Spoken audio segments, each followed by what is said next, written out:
నెల్లూరు జిల్లా ముత్తుకూరు మండలం గురువాయసాల గ్రామంలో సామూహిక సద్ది సమర్పణ కార్యక్రమం జరిగింది.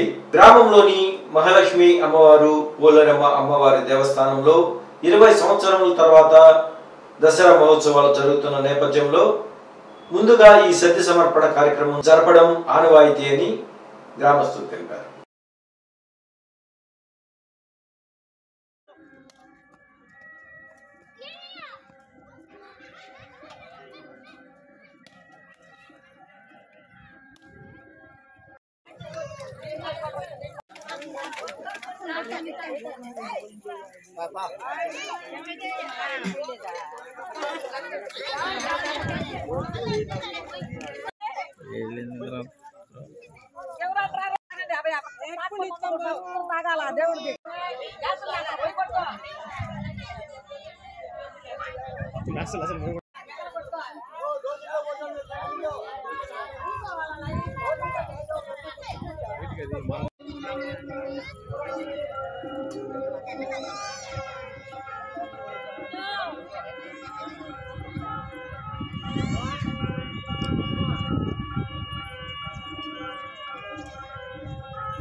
ఎన్ఎల్ హాస్పిటల్స్ సూపర్ స్పెషాలిటీ మరియు స్పెషాలిటీ డిపార్ట్మెంట్స్ నందు అత్యున్నతమైన నైపుణ్యం కలిగిన అధునాతన వసతులతో విశిష్ట వైద్య సేవలు అందిస్తున్న మా ఎన్ఎల్ హాస్పిటల్స్ ద్వితీయ వార్షికోత్సవ శుభ సందర్భంగా నెల్లూరు జిల్లా ప్రజలకు, మిత్రులకు, శ్రేయోభిలాషులకు మా హృదయపూర్వక శుభాకాంక్షలు. ఇట్లు management and staff. NL hospitals, PVR కళ్యాణ మండపం ఎదురుగా అన్నమయ్య సర్కిల్ దగ్గర, మాగుంట లేఅవుట్, నెల్లూరు.